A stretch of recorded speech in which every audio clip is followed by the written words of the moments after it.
Okay, started the recording. Terrific.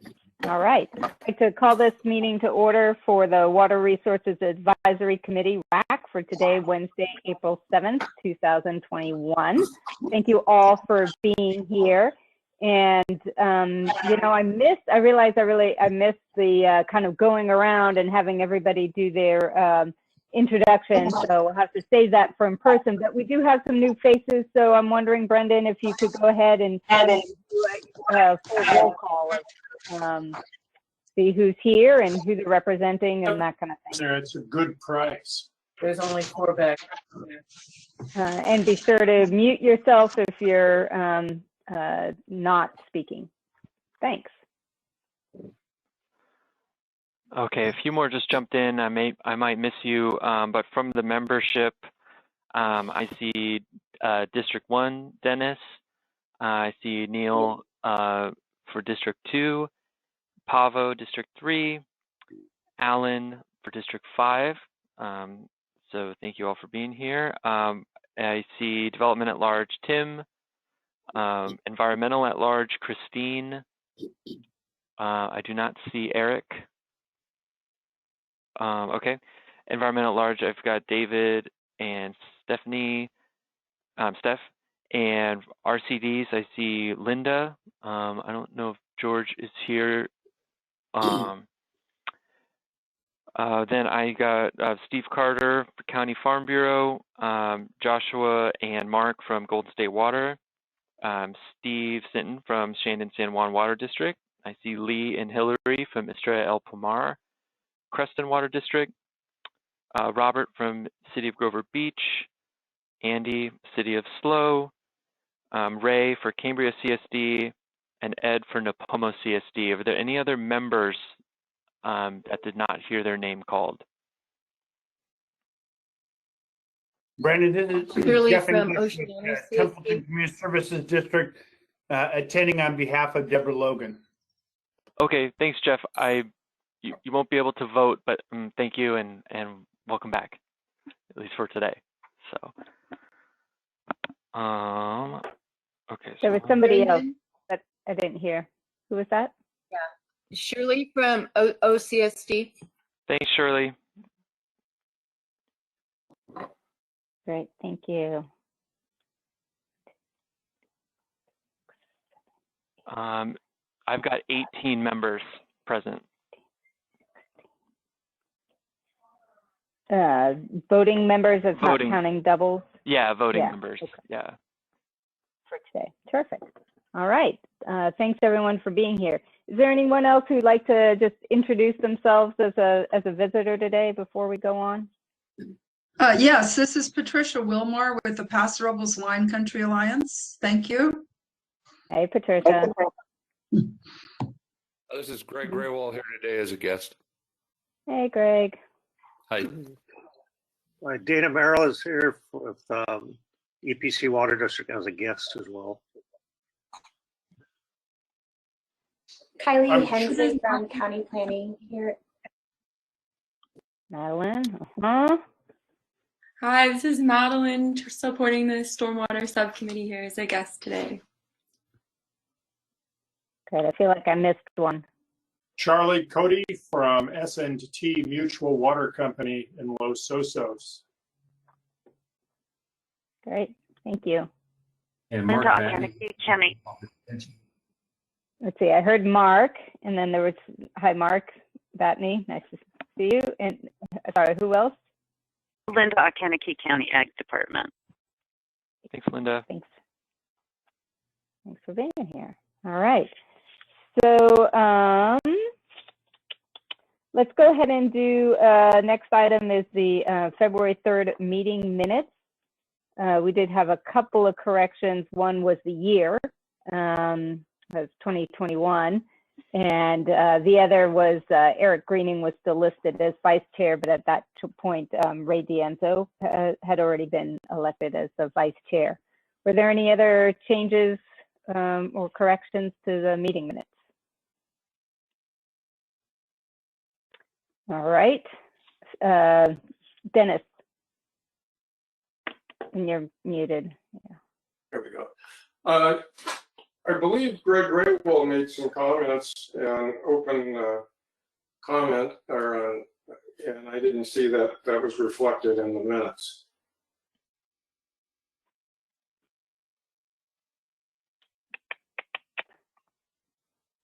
I recall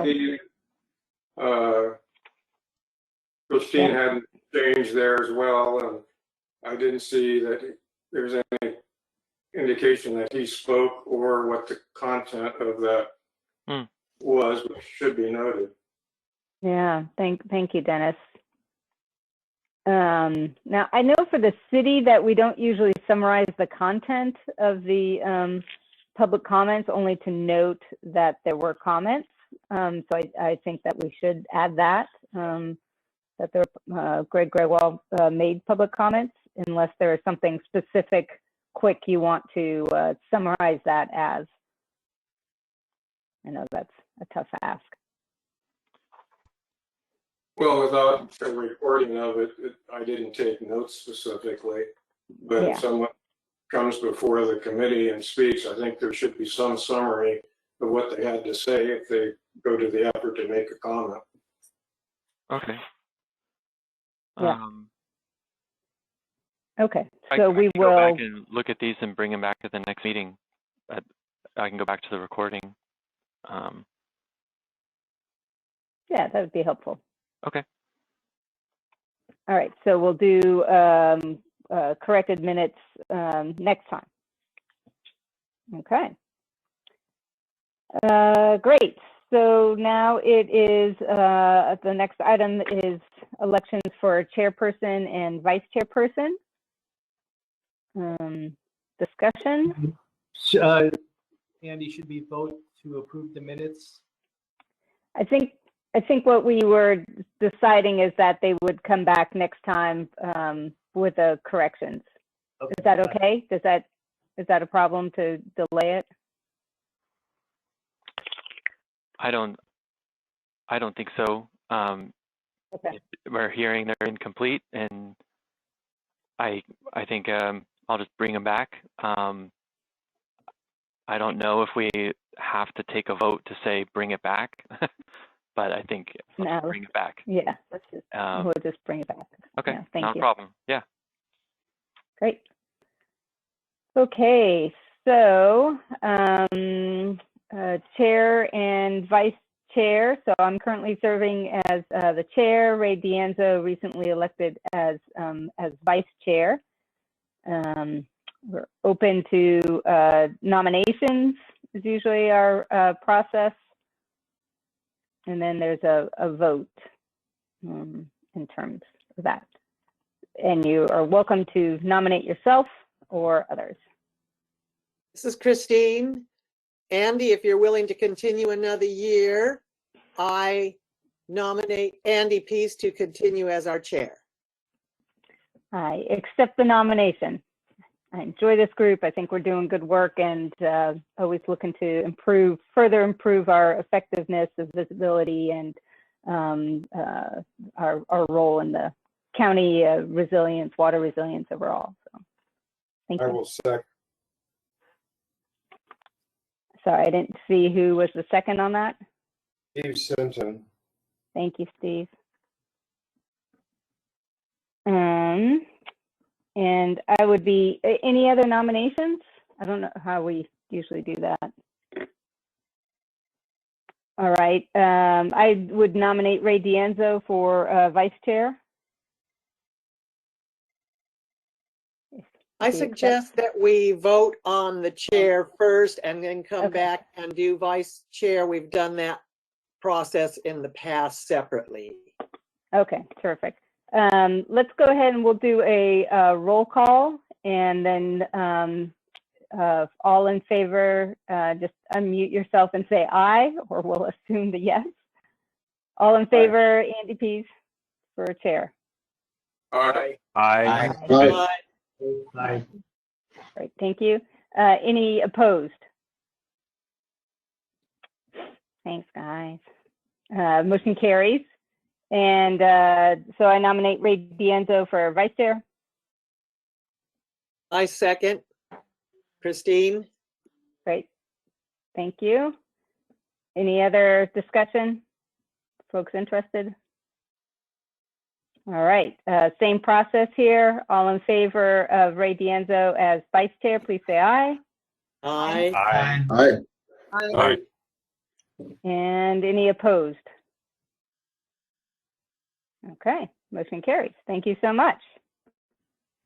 I will note also that we have some kind of long-standing agriculture at large vacancies. And we have some environmental at large alternates that are vacant. So, and of course, District 4 has vacancies.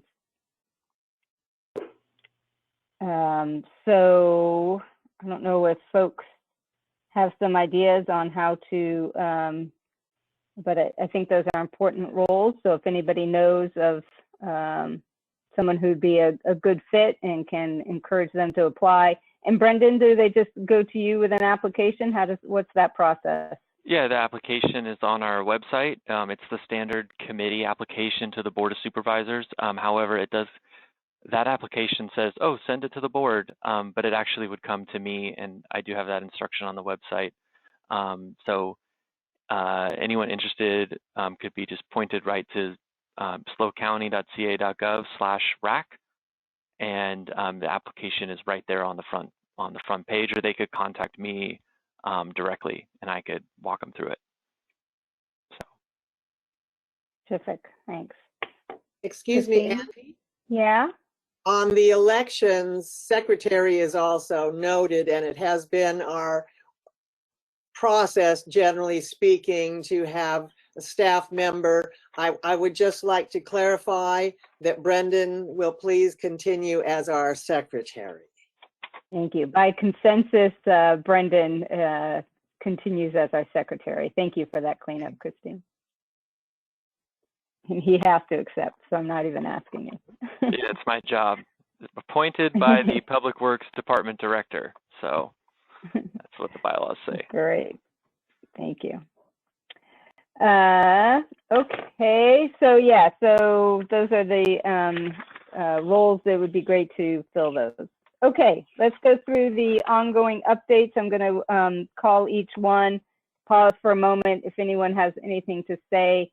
And I guess we don't really have, I'm just trying to see if there's a hand raising option. I think you're just going to have to either wave like crazy in your video or just unmute and speak up so that I can see you, because otherwise it doesn't seem to queue in this program. All right.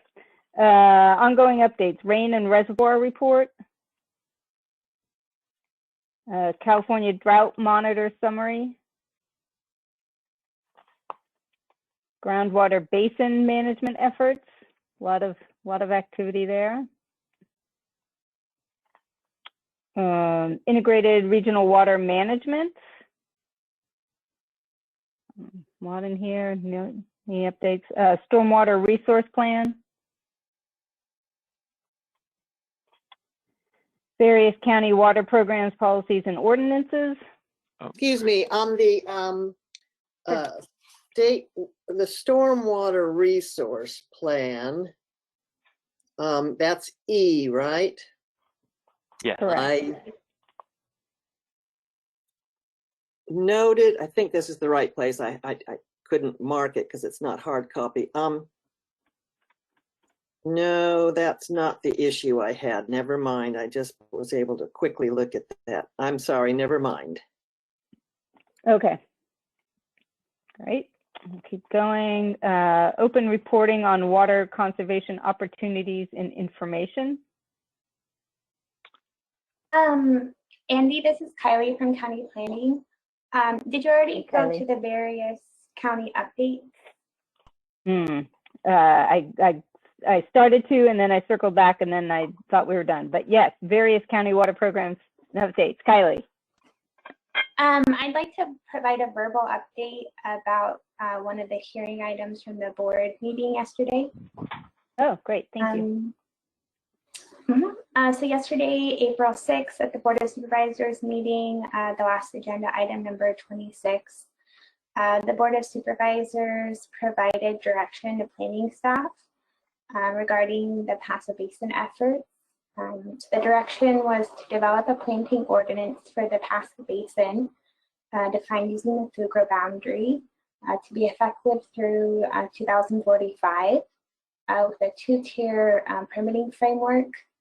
Tier 1 would require an exemption or allow an exemption for plantings using 25 acre-feet per year of irrigation per site, which is defined as contiguous parcels under common ownership, basin-wide. And Tier 2 would require ministerial approval for plantings maintaining neutral water use on site with a 6-year rolling look-back period. And based a lot on feedback from the agricultural community, the board direction was to not pursue the 3rd tier discretionary permit requiring SEQA review. And as a result, there would be no mechanism based on this land use ordinance to plant any irrigated crops not falling within that Tier 1 or Tier 2 option.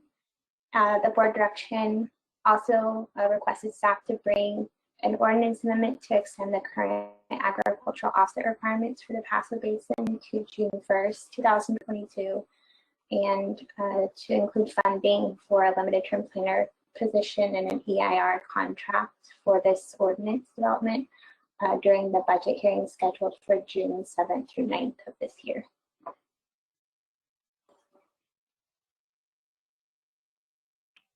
Thank you. Any comment or response? Huge. I have a question. Hillary? Kylie, I was wondering if anyone and any of your colleagues plan to reach out to either DWR or the State Water Resources Control Board to find out if the Tier 1 will trigger state intervention, since it would result in a negative impact on the basin. Thank you, Hillary. My department hasn't been the contact for the county GSA in the Paso Basin, but we have been working closely with Public Works. Reaching out to DWR about that has not been discussed. We did notice DWR of the hearing yesterday, and as they are aware that the board was considering that. But thank you for raising that. I will talk with Public Works staff and see if that's something that we would need to do. Thank you. Andy, this is Greg Graywall. May I say something? Yeah, hold on one sec, Greg. Anybody else that's a board member or a WRAC, current WRAC representative need to speak on this or have a question for Kylie? Kylie, this is Steve Carter. Can you just explain how the 6-year look-back period, what's the mechanism, exactly how that works? Mm-hmm. So the Tier 2 permit would require maintaining neutral water use on site. So the applicant would submit an application package showing what they had been growing on site within the last 6 years from the application date, and then the new planting plan for what they want to plant. And there would have to be a neutral water use based on crop type, acreage, and a water duty factor based on crop type. So if you had planted something or grown something beyond 6 years ago, you couldn't count that water use for your new planting. And the rolling look back means that the 6 years is always based on application date rather than a set date and time. And so any new applications won't occur until this is adopted by the board. Is that correct? Under the framework, correct. So the existing framework is agricultural offset requirements, which is kind of similar. It requires maintaining of water neutrality on site with the 5-year look back period rolling. The current requirements are set to expire on January 1st, 2022. The board direction asked us to extend that to June 1st, 2022. So presumably until June 1st, you would operate under that framework with a 5-year rolling look back. And then if the board did take final action to adopt this new ordinance and it's in effect, then the 6-year rolling look back would take effect after that ordinance effective date. Thank you. So, I saw Dennis, did you have a question or comment? Yes, thank you. After our meeting in February, I was provided a CEQA report from State Water Project Water Supply Contract Amendments. This was a day or two after that meeting.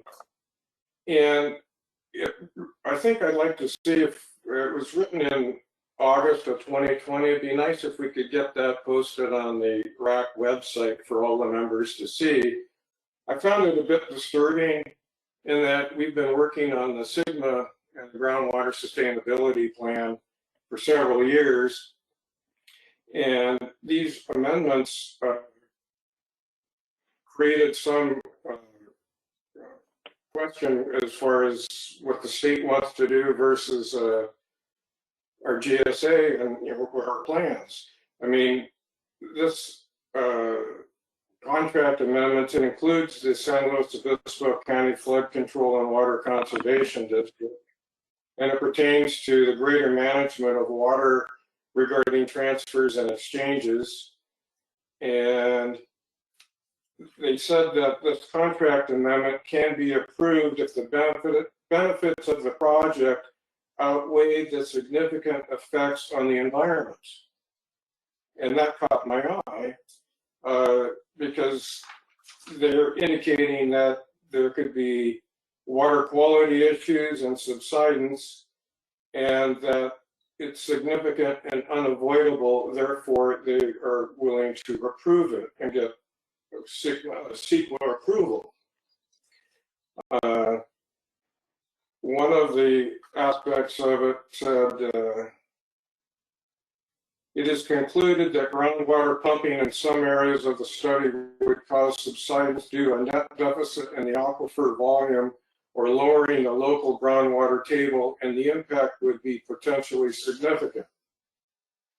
And it concludes, it's several pages long, but one of the statements was, for these reasons, the impact is significant and unavoidable, and it can be approved.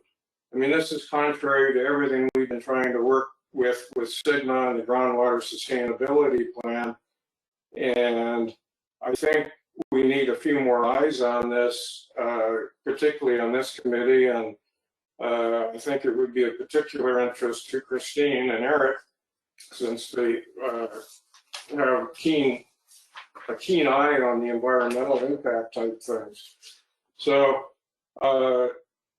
I think this, if we had seen this before that vote in February, it may have changed some of the opinions, but I think it needs to be thoroughly reviewed because it's just contrary to what we've been working for, and I think the committee would be well served to take a look at that and come up with an opinion as far as what they think about this. Thank you. Sure. Thank you, Dennis. Dennis, just a quick, could you either email me the name of that report or where you found that report, just so I make sure what I post is the same thing, or sure. what we talk about, because I'll mention this to Courtney. So I just want to make sure I'm talking about the right thing.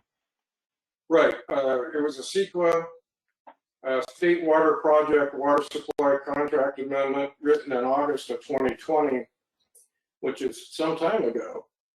And I don't have it at my fingertips because I have just written some notes on it, but I will see that you get it. And it just, it really surprised me because it was contrary to, everything that we've been talking about. I mean, subsidence was one of the pillars in the groundwater sustainability plan.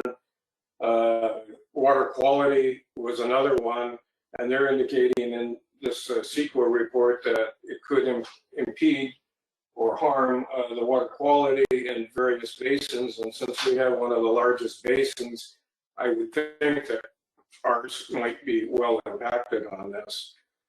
So I didn't particularly see this as good news. Okay. Thank you. Is there any staff response to that? Not right now. No, I think I would, you know, I'll connect with Dennis after the meeting about, you know, making sure we have the right document on file and we're looking at the same thing, and you know, and maybe in future, you know, there's more state water decisions and presentations coming, and it could be discussed in the future. So. Well, I received it from the Board of Supervisors, so it's the county has it. Yeah. So. So. Okay, great. Thank you. Any other committee members have a comment before I open it up to the public? I'm looking at the agenda here, but because it's not flat out in front of me, I may have missed, but I did find what I wanted to comment on, and it's on page 8 regarding the Paso Basin F of various county water programs, policies, and ordinances. If we can come back to that when you finish with the item you're on, I do have a comment I want to make there, unless it's appropriate to go forward now. I think that's appropriate. Yeah, although, Greg, were you responding to Kylie's comment directly, or ongoing updates overall? Two things. One, the CEQA findings that you're speaking about right now, and the other one was the stormwater capture, but I can wait if you want me to wait. Okay, let's go ahead, Christine, and then we'll circle back to Greg. Yes, thank you. Looking at the Paso Basin, the discussion starts on 8 and it goes to page 9. It's kind of moot because April 6th, the Board of Supervisors met to consider request. Now, I think this is probably old news and old discussions, but I want to reiterate a concern that some people have regarding the Paso Basin groundwater ordinance, etc., being paid for out of the county's general fund contingencies. Other basins are having to figure out and pay for themselves. We did discuss this once before, but I want to bring it up again because it's right here in the agenda. $244,668 for EIR and $266,388 from the general fund.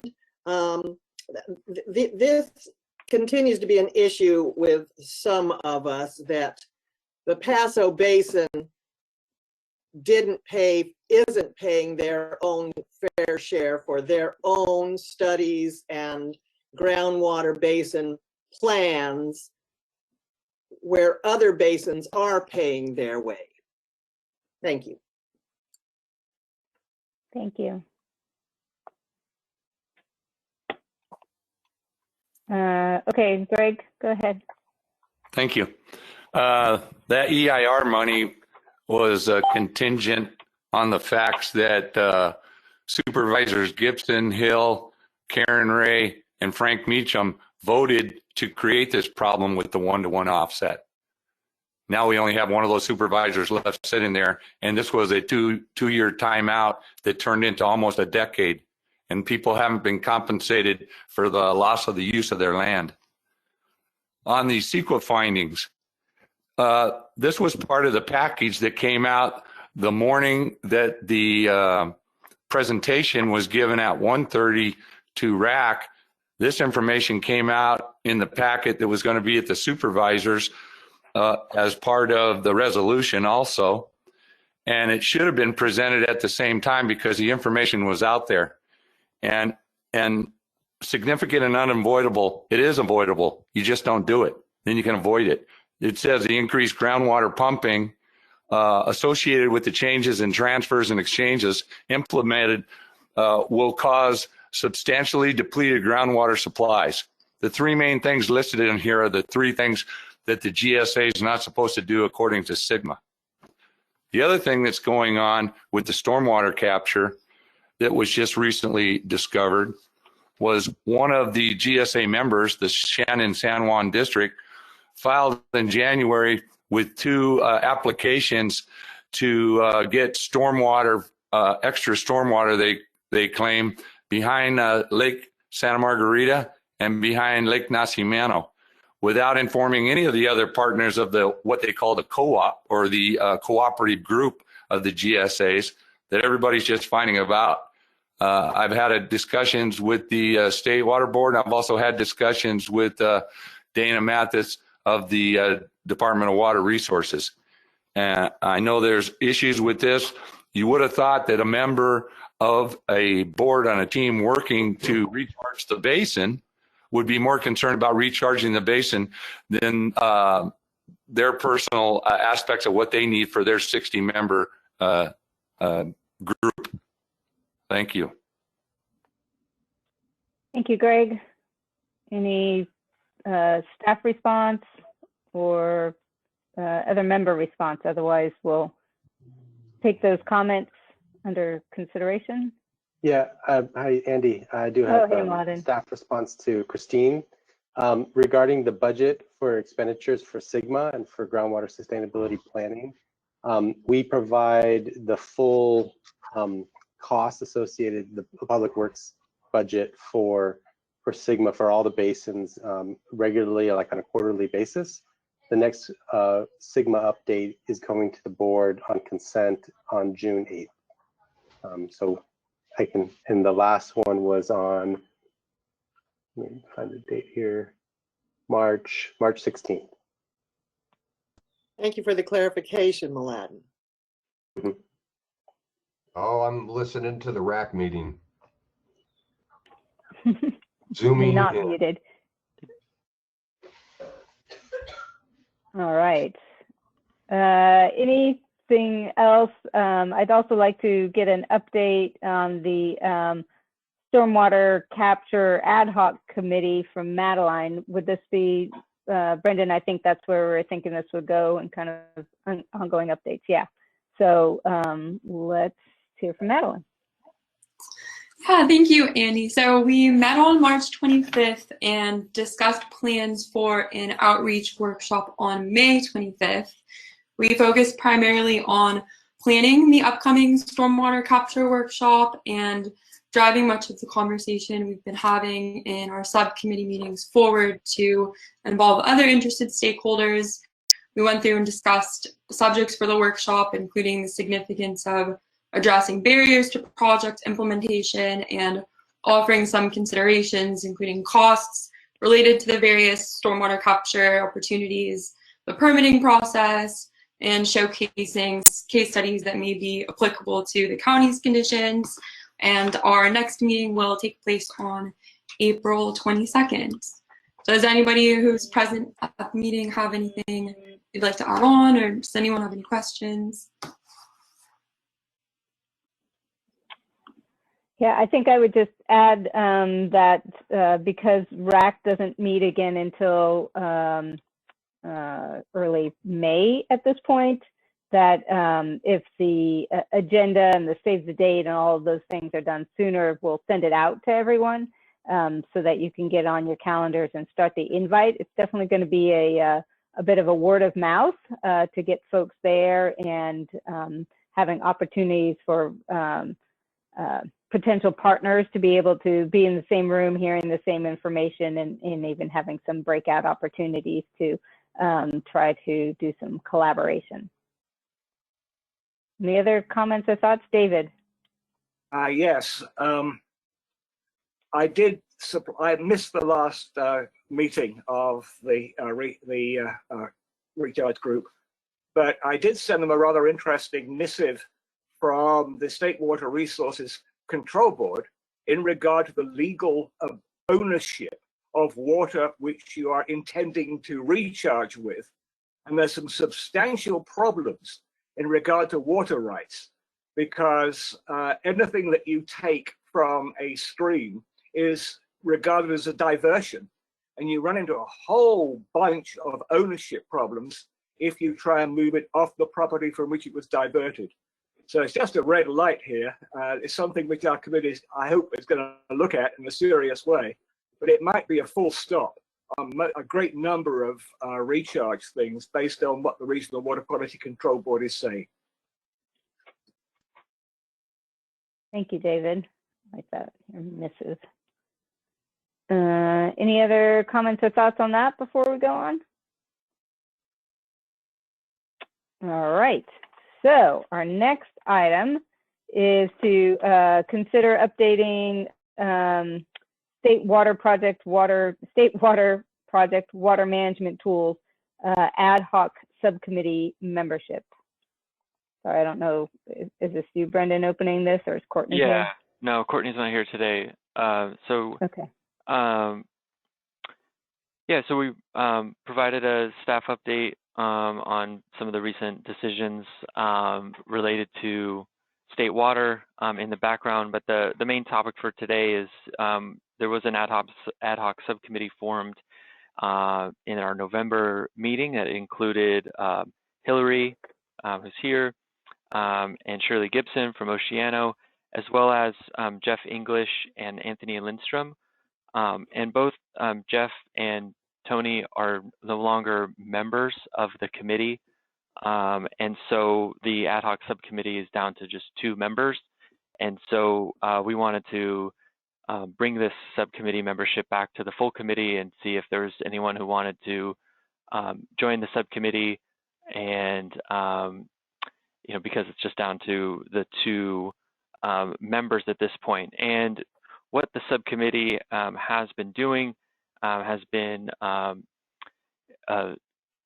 one of the main things has been following the water management tools study, and that's joining in on with CCWA and the calls with the consultant who's preparing that study, and following along in that process and reporting back to this committee on how that study is going, and eventually, because decisions and recommendations will get made to the board. And so that's the item. Basically open it, if the committee would want to reconsider the membership of this ad hoc committee and want to add to it, since we're down to just Hillary and Shirley. And I don't know if Hillary or Shirley would want to add anything to my overview, but that's the item today. Thank you. This is Shirley. Yes, I'd like to see some additions, and in that vein, I'd like to nominate Pavel Ogren. Yeah, our eyes were kind of on you, Pavel. Do you accept participation in this ad hoc?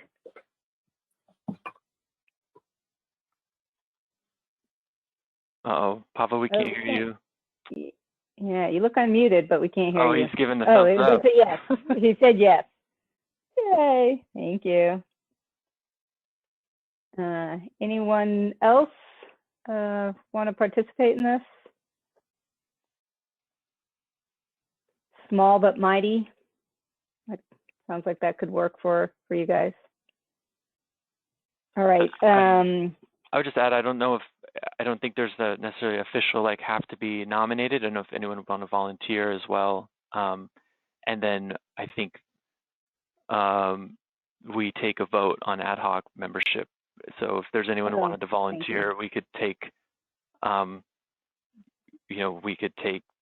Pavo and whoever else wanted to volunteer into a motion or do them individually.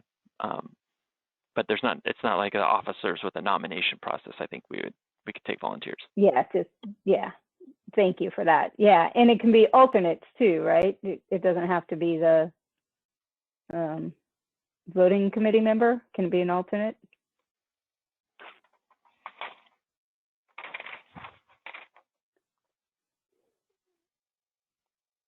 Probably not. I figure because they're already in the Brown Act circle that maybe they could still be participant.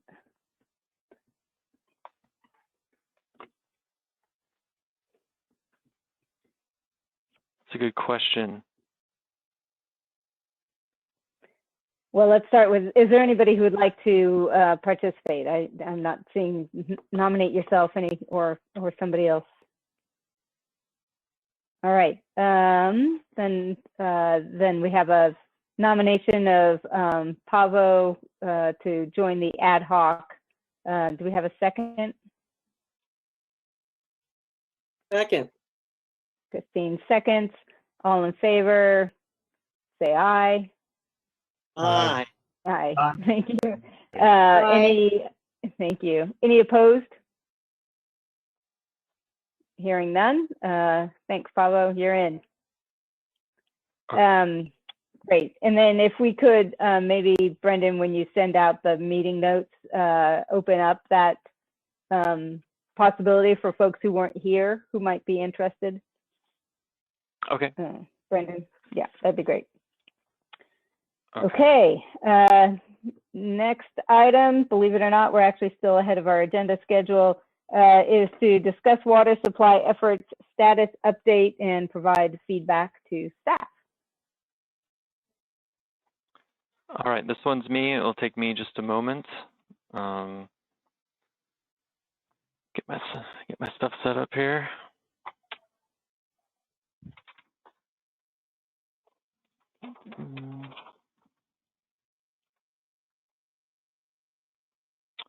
Okay. All right. Cool. So at the March 16th Board of Supervisors meeting, Public Works staff, me, presented on water supply efforts, kind of a status update. We did a look back on the setting and the background, comprehensive really, and then look at past efforts, current efforts, and either planned or potential efforts related to water supply. And we, as we know, we normally, as staff come to WRAC and present prior to going to the board to get input. This presentation didn't have any recommendations or anything associated to it. It was a receive and file, and we wanted to do it backwards in the sense of, let's see if we got any direction from the board specifically, and then come back to WRAC to advise on that direction. But we did not get any direction from the board, anything specific. They received our presentation. And so I wanted to provide an opportunity for the committee to really respond to everything that was presented. And so I've created a kind of an abridged version of that presentation to go through what we identified as the 11 water supply options available to our county, and then to get feedback from the committee. And so I do have a shorter presentation, so I will open that up.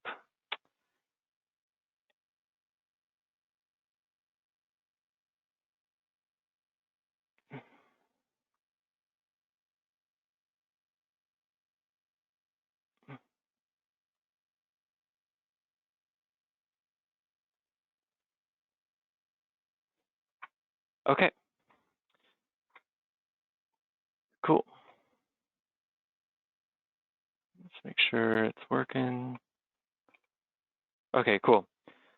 So what I'm going to do is do just a really quick background and then go through the 11 strategies. And I'm going to pause throughout the presentation for comments. So since there are so many strategies, rather than doing it all at the end, I've kind of got a couple spots laid out for to stop, taking comments and questions, respond if appropriate. Otherwise, just, again, provide that opportunity for feedback as we are considering, different options and trying to plan out, how we're moving forward.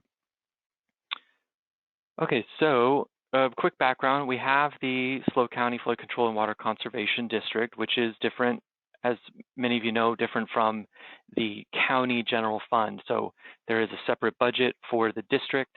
It's about $3 million a year. It does get presented to the committee every year, this budget, and so coming up at our May meeting, we'll have a detailed view and review of the district budget, and that's the district, quote, general budget. And that's separate from zones of benefit or other contracts that the flood control district have. So these, many of you know, zones of benefit like Zone 1, 1A in the lower Arroyo Grande Creek has separate funding. It has separate staff and defined purpose, and that's not really what what this presentation focused on. It focused on the district general fund, so the kind of countywide approach to things. So we will mention some of our zones as appropriate or other contracts. So just wanted to share that distinction there. And then the staff for the district is the same staff as the county, and primarily that's our Water Resources Division. And we do go through the division in detail with the annual budget presentation. But I do want to note, part of the foundation of this presentation that we made to the board was how SGMA and responding to SGMA has affected Water Resource Division staff and our ability to move water supply efforts forward. And so again, more details on a lot of this will come in our May meeting, so that's not the focus of my presentation today. So we have these 11 identified water supply strategies, and what I'm going to provide is a status on various opportunities related to these strategies and the planned or potential next steps, which could lead to future recommendations by this committee to the board, or just helping staff now hear certain feedback as we work or think about certain supply strategies. And then what I've done is I've bracketed these strategies, so I'll share about conservation and stormwater capture, and then pause for questions and comments. Then I'll go through our lakes and reservoirs, pause for comments, and then kind of moving forward as you can see here on the screen. So I guess before I just jump in, are there any, this could be scary, any just kind of general questions or comments before I jump in to the specific strategies?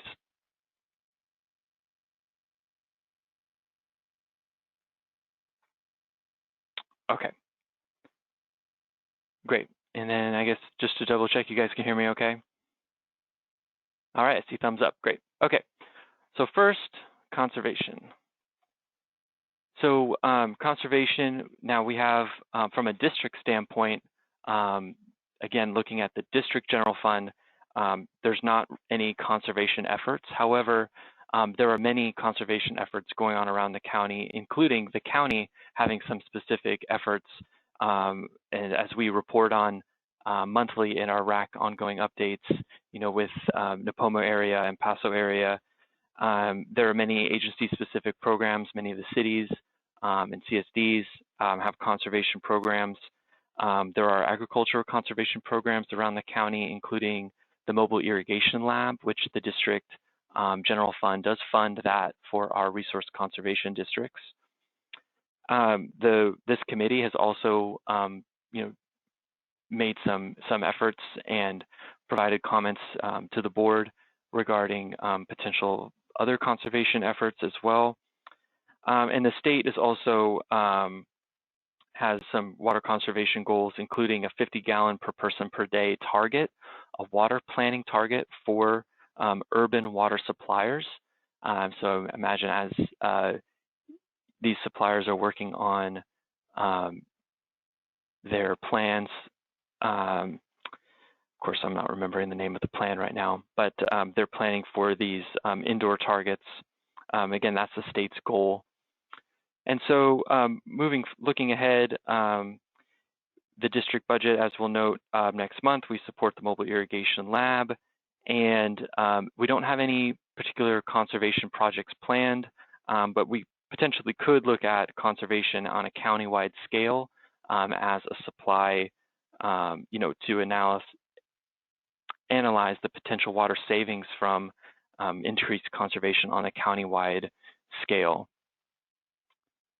For stormwater capture, The state does have a favorable funding environment for stormwater capture projects, and we know that here from our efforts with the Stormwater Resources Plan. So that plan is a requirement not just from DWR, but State Water Board or any other state entity doing grants. This is a requirement, and so the county, the district, or any other agency looking to implement, could be also a nonprofit. Certain nonprofits looking to implement stormwater projects would be eligible for that state funding. Based on the plan the district created along with the RCDs, City of AG, and City of SLO. We don't have district's full-time staff working on stormwater capture, but as you know, in the committee, we do have our Civic Spark Fellow, Madeline, who's specifically working on stormwater capture related outreach, and she will be putting together kind of a guidance document of all her findings, and helping, which will help guide and any potential next steps the district takes with stormwater capture.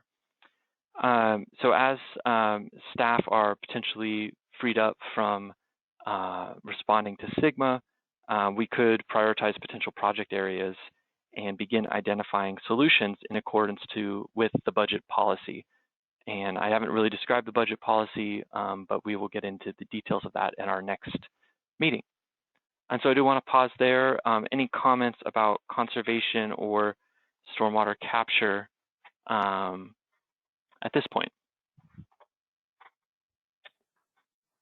I have a comment, which is that I think under the conservation, and maybe this will just be kind of picking up again from WRAC, would be I think we still have potential for ornamental landscape to be effective in that arena. I feel like the state has indoor plumbing pretty well nailed down, and I think that agriculture we're kind of working on, or there's already some good existing programs.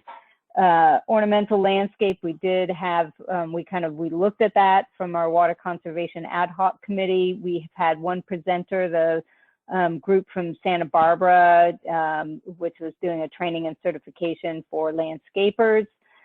We of course have state water laws for Muello, but I feel like it's a matter of implementation and enforcement. So I would certainly be interested, if that's not otherwise getting picked up, to see if we can nudge that one along a little bit more. David, Tipping? Yeah, I was wondering why we don't have mandatory rooftop water capture as something here, because Linda and I have been watering our yard all year with stuff we pull off our roof. And it would seem to me that that also comes into the stormwater disposal issue. And I don't know, I could ask, has it been considered as an option? I think it could be included in the stormwater capture realm.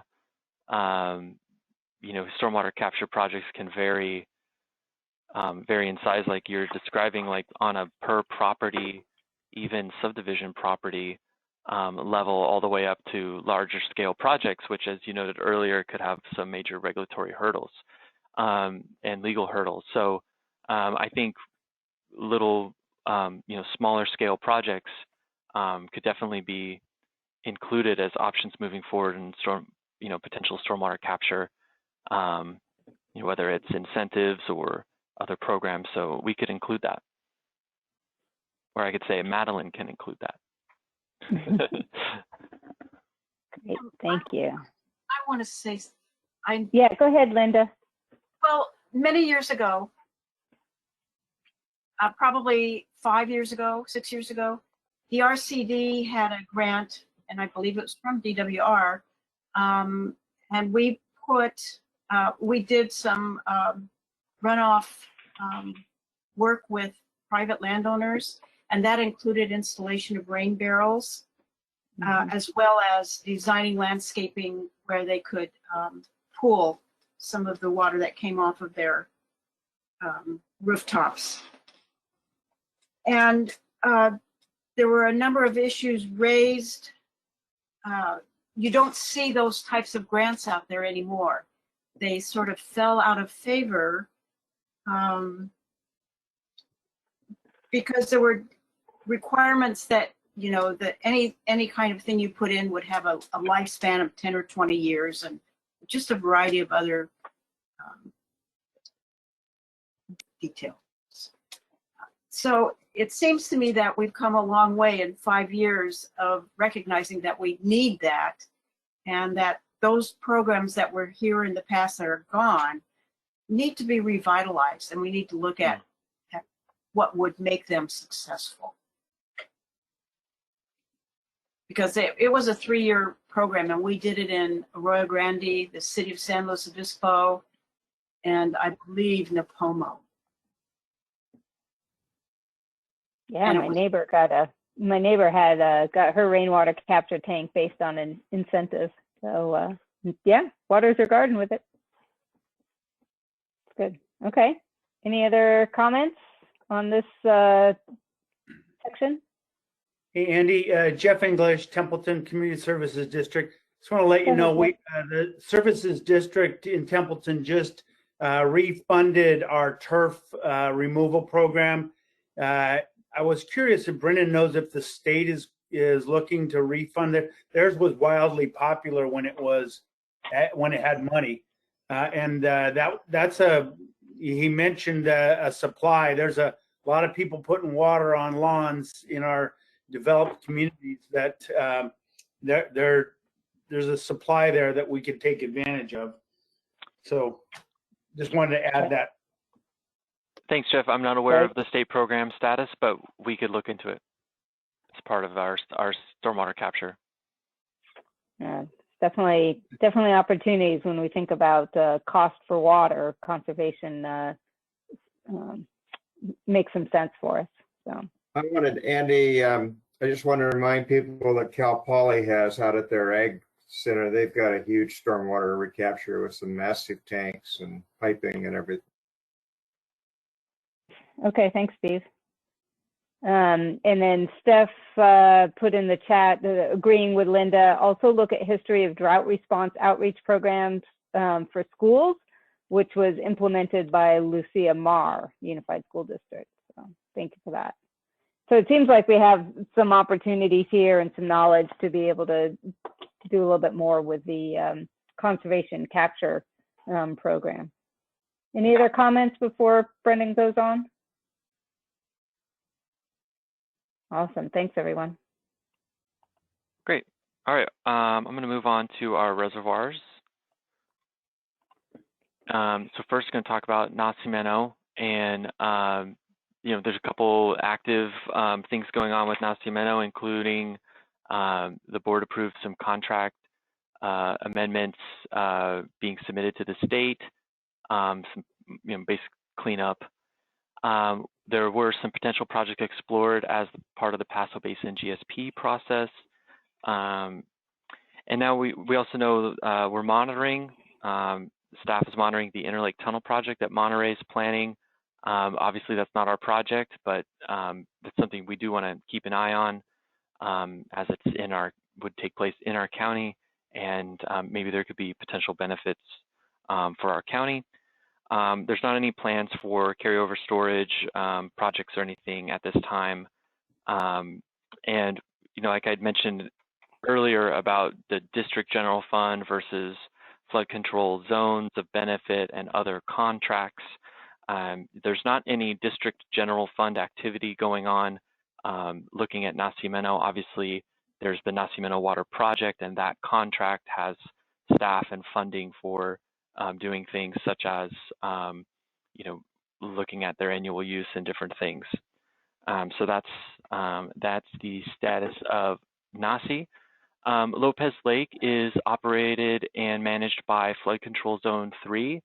And so that, mostly the 5 cities area in Avila, and Zone 3 has pursued spillway raises and a number of other opportunities. They're currently looking at their contracts and trying to optimize those contracts for, more efficient use of the reservoir. And but from a district general standpoint, we're not looking at Lopez from a countywide asset for potential regional opportunities, but that's something the district could do moving forward as staff are freed up from the SGMA planning process. So that's the quick update on Lopez Lake. And lastly, for Salinas, as we've discussed here a little bit, and something we're monitoring is the Army Corps is investigating the feasibility of the district taking ownership of the Salinas Dam. That's something, again, I'm using the term monitoring because of our other, still responding and SGMA planning efforts. But we are hopeful that we could perform a detailed feasibility analysis as staff is freed up. And we are expecting the Army Corps to request a more formal commitment of the board in the future, and staff would respond to that as that comes in.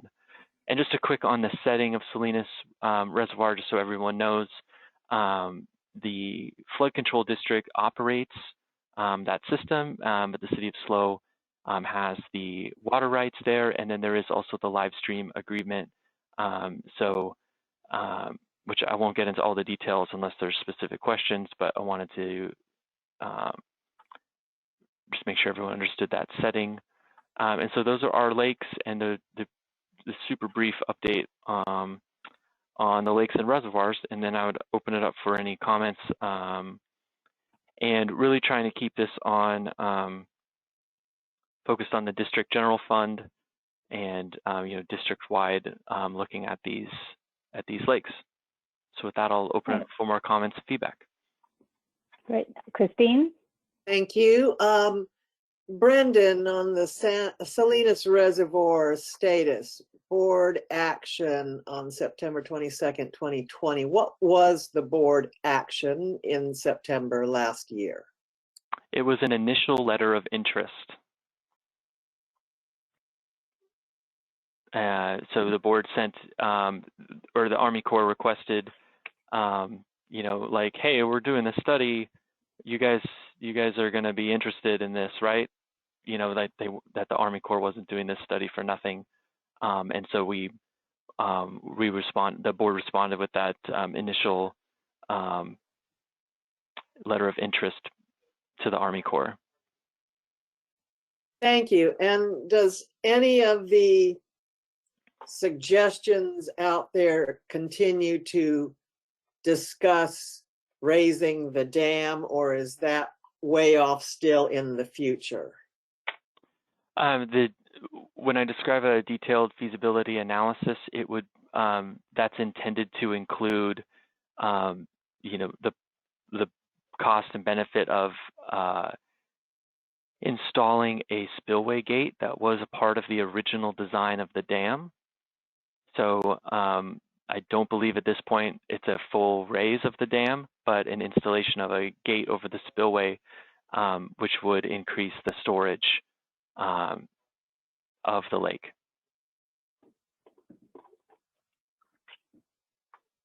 All right. Anybody else have comments on this part? Andy, may I say something? It's Greg. Hey, Greg. Yep, go ahead. Those two earlier applications I was talking about are for diversion water, one behind Nacimiento and one behind Santa Margarita, and they were for 14,000 acre feet of water each. Those applications are currently sitting at the state. The other thing on the Nasi water, when you look at the annual report that was done for 17, 18, and 19, the newest one was just done for a year 2020 for the Paso Basin. It gives the amounts of waters used. And I'm just going to talk about Paso Robles. They have 6,488 acre feet they can use every year. They can't roll it over.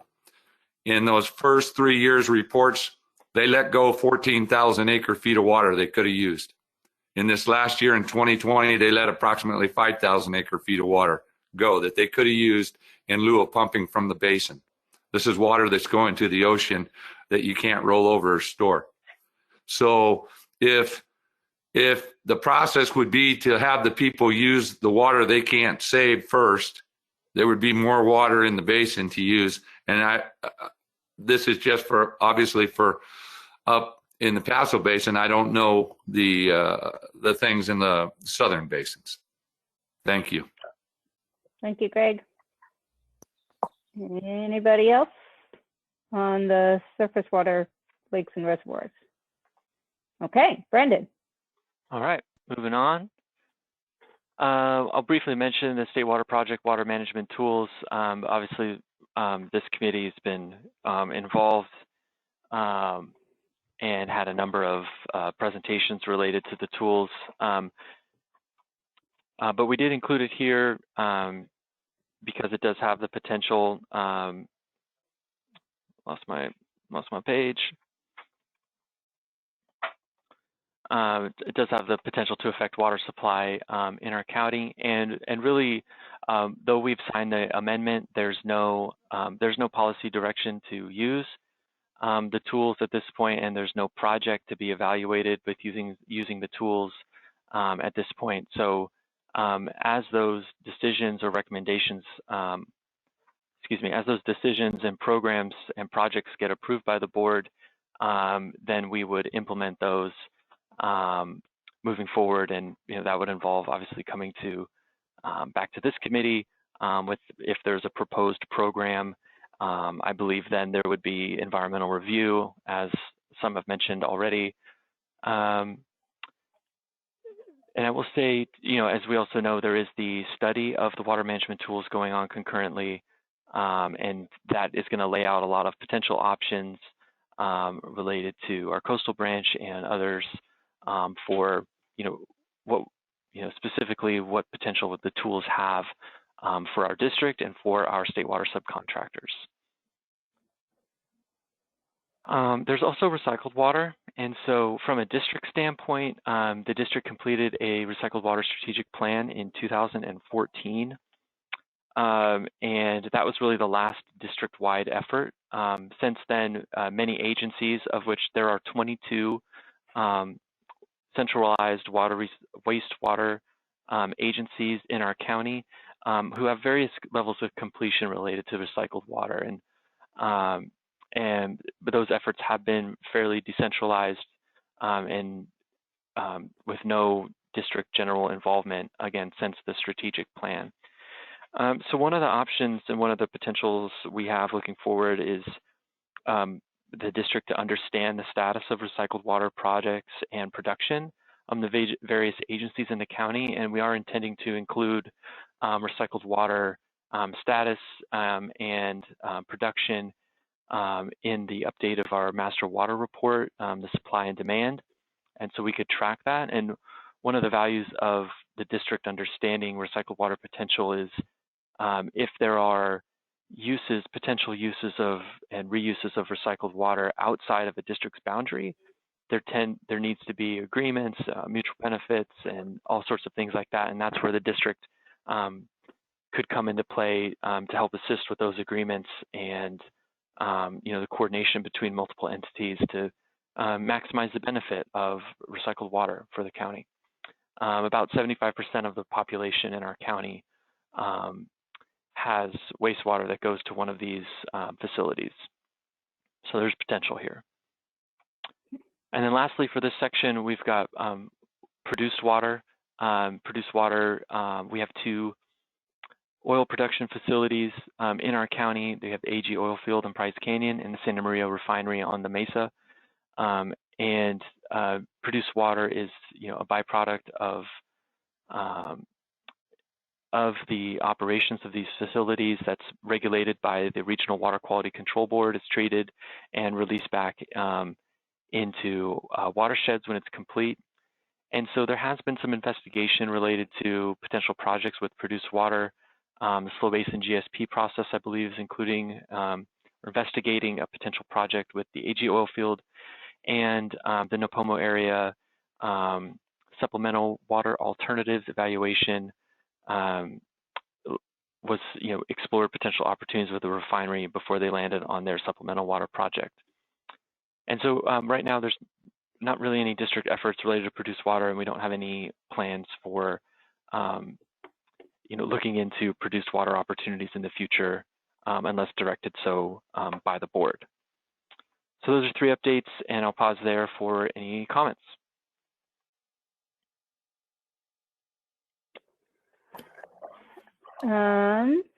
Andy, may I say something? Yes, Greg. Thank you. We spent almost $1 million building a turnout in Shandon. Last year, in that same report I mentioned earlier, 0 state water was used out of the 100 acre feet that they had available to them.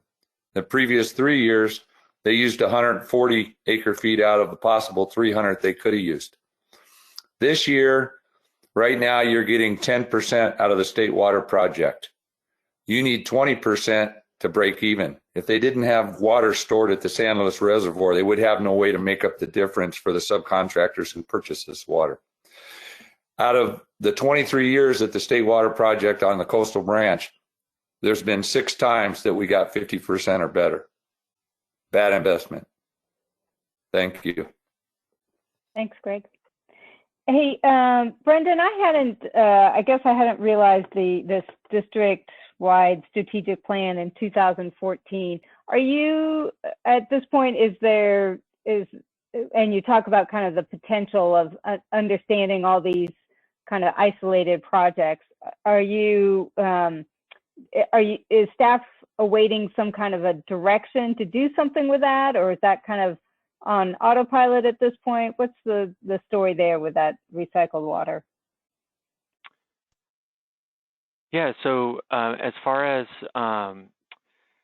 the understanding of recycled water projects and production potential and recycled water use in the county, it is our plan to include that data and that potential in an updated supply and demand analysis, which we did receive a grant for earlier this year, and something I'm starting to scope, a project I'm starting to scope, here in this quarter. So I'd say it's something that's already started. It's at the infant stage, though. Great. Okay. I look forward to hearing more about that. Anybody else have comments on this section?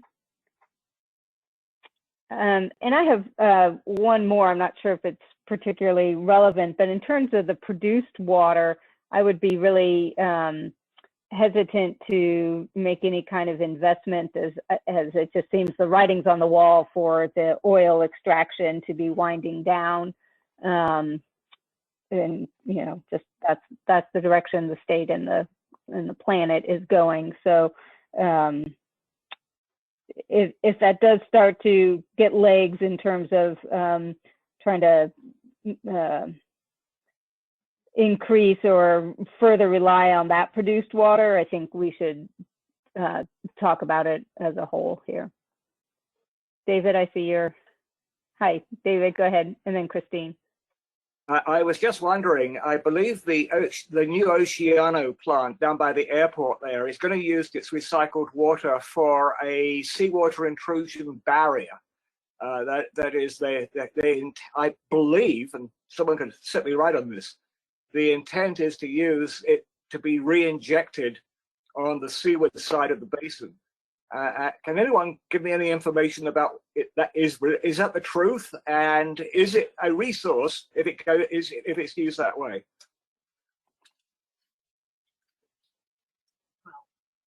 Anyone know about that?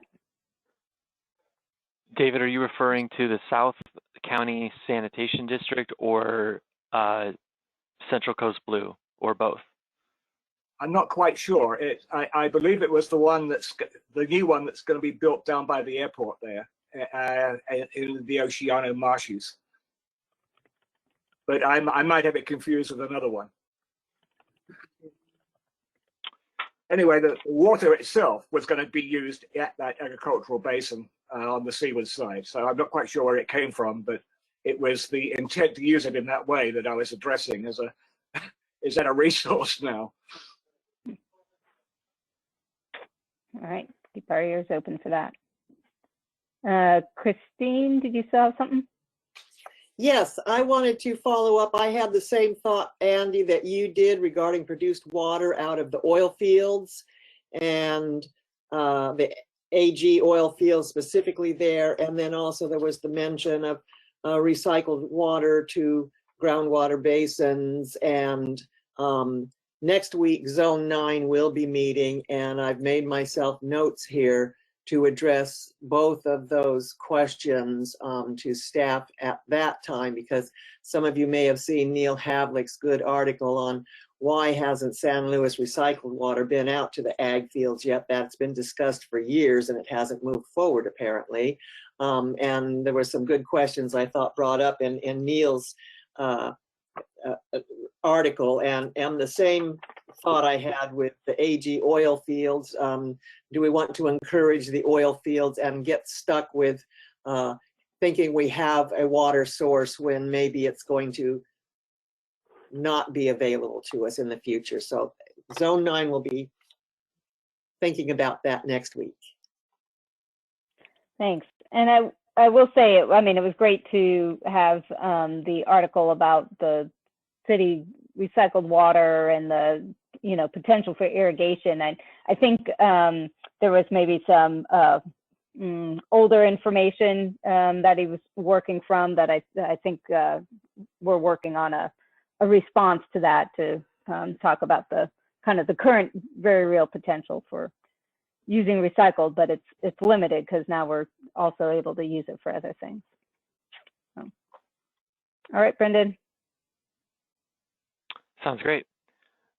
All right, last group, we have cloud seeding. This one's pretty quick. We do have a cloud seeding program over the Lopez Lake watershed, and that's managed by Flood Control Zone 3. It's a 3-year program. So it went 2020 in the spring, it went this winter and spring, which, as we all know, has not been very wet, and then would have one more season in the next winter. So there have been some reports released, and that's all. This project actually has a dedicated website from Public Works. It's the Winter Cloud Seeding Program for the Lopez Lake watershed. But more information about this is also available from Flood Control Zone 3. District-wide standpoint, we don't have any cloud seeding efforts planned. We could look at the potential benefits of cloud seeding around the county in other watersheds, but again, we're not planning on doing that at this time. To left, we've got regional resiliency. Now, resiliency is not necessarily a traditional water supply option. However, the ability to weather droughts or critical failure is a necessary component of any water system. And so we've included regional resiliency here. District staff is currently leading a resiliency planning effort, which is looking at we've kind of identified our 40 largest water systems in the county, and then looking at potential most risk to droughts and system failures, and did some preliminary looking at potential projects to help mitigate those risks for certain agencies. And this is a report that's in the final stages, and will be presented to this committee once a draft is ready for release. And so be looking for that in a future meeting. We will, again, staff will present the findings from this report at that time. There are some agreements and interties already in place. I know a number of members in the 5 cities area have agreements and interties, as well as the whole county operations center. So this is the Men's Colony, Cuesta College, the National Guard, the county operations center, that's our jail and emergency offices and things. So there are agreements and interties already in place as well. And then, so the next step, another thing that we're expecting as staff is the state is preparing a county-wide drought mandate At least that's what I'm calling it. This is something that's been in the works for a while and is now current in the current legislative session is potential to mandate counties to plan for droughts. And so the report I mentioned earlier and some of our other documents might satisfy these requirements, but until the final requirements are out, we don't know exactly what the state's going to be looking for. But that's something staff is watching. And then based on the report coming out, staff, we don't have anything planned at this point, but we could start identifying some solutions and potential implementation of projects for regional resiliency. And lastly, we have desalination. So we did have, prior to SGMA, the board received a presentation from district staff about various desalination options, whether it's existing sites or new sites altogether. And we did receive direction to pursue an opportunity or feasibility really with Diablo Canyon Power Plant, and that was before the decommissioning was announced. So now with the decommissioning of the plant, all those efforts are really on hold. District staff has not been working actively on desal projects in any regard other than monitoring the decommissioning process.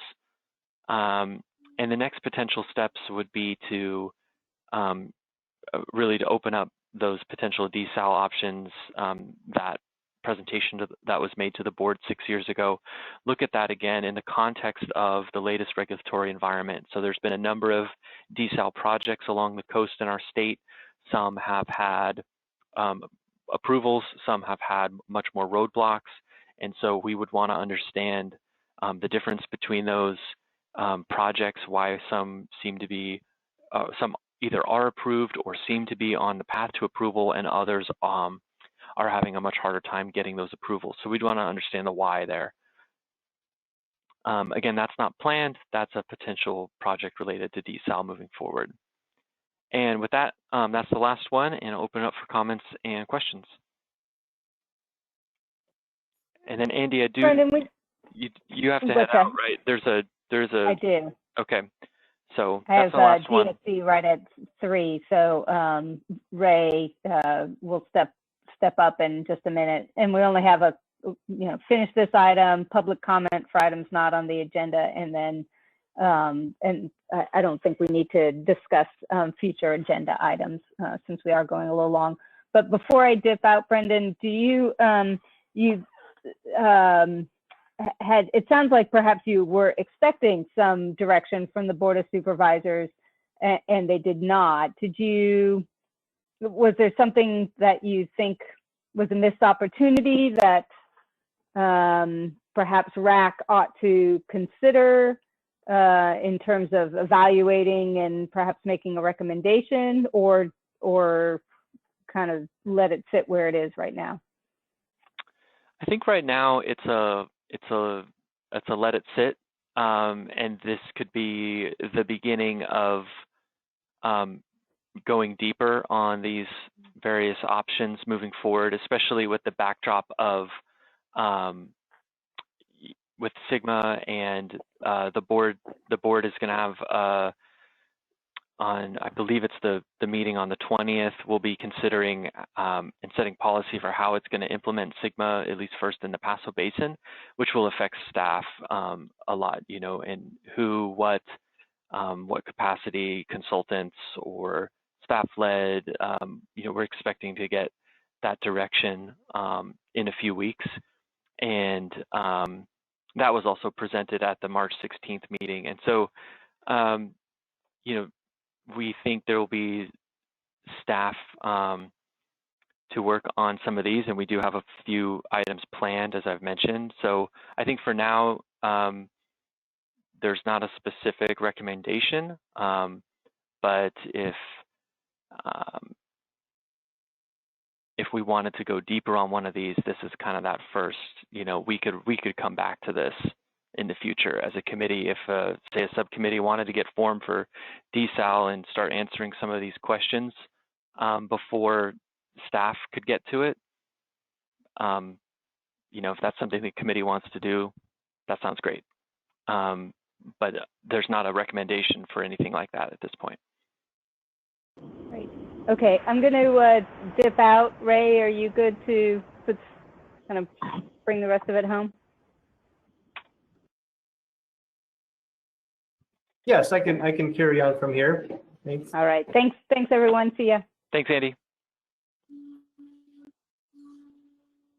All right, let's move on to the next on our agenda here. Well, I think I just wanted to stop. Is there any other comments or questions about resiliency, desal, or cloud seeding?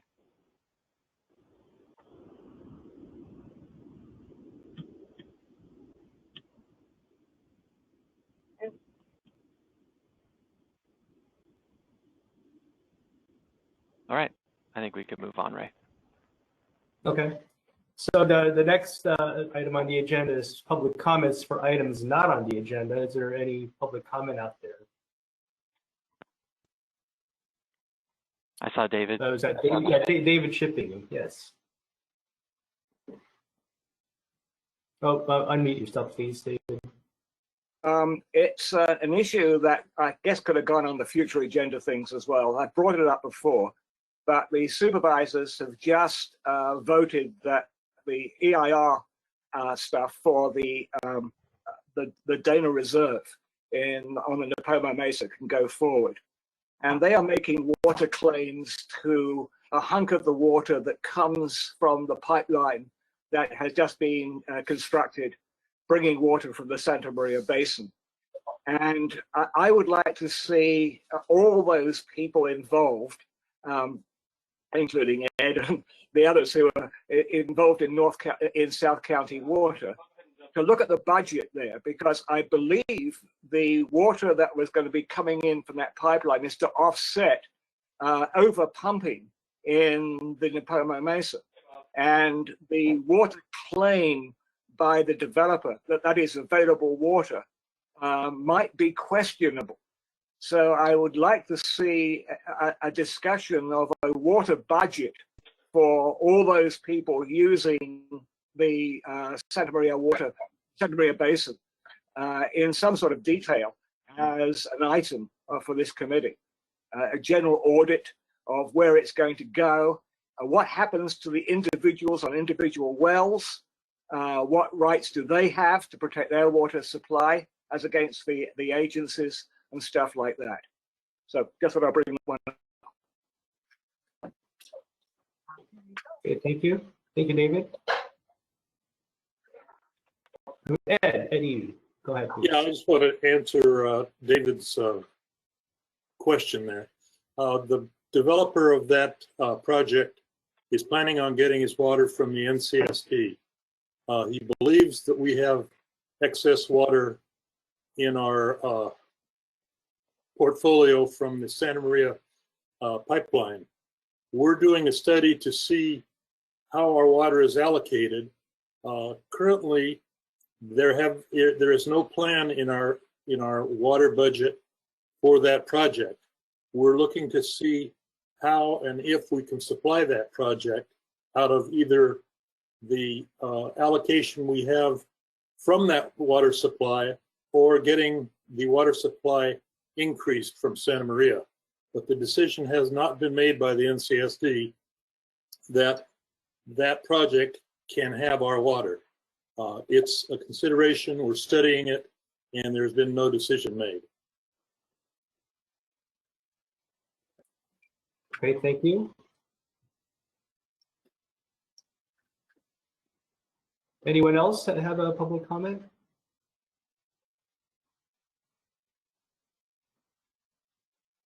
Okay, well, is there anything to discuss on future agenda items? Let's move on to that.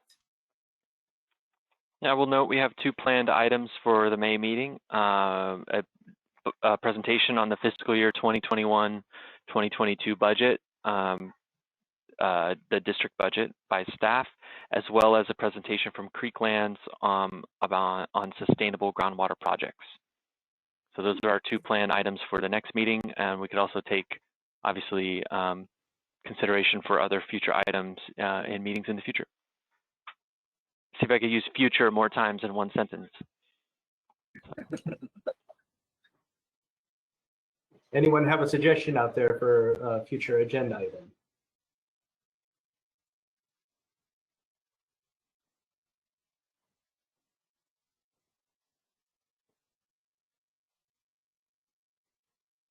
Okay, well, that was easy. With that being done, if there's no one else that has any more comment on that, I'd like to adjourn the meeting. Thank you, Ray. Thank you, Brendan. Thank you, everybody. Bye. Nice to see you. Thanks, everyone. Everyone.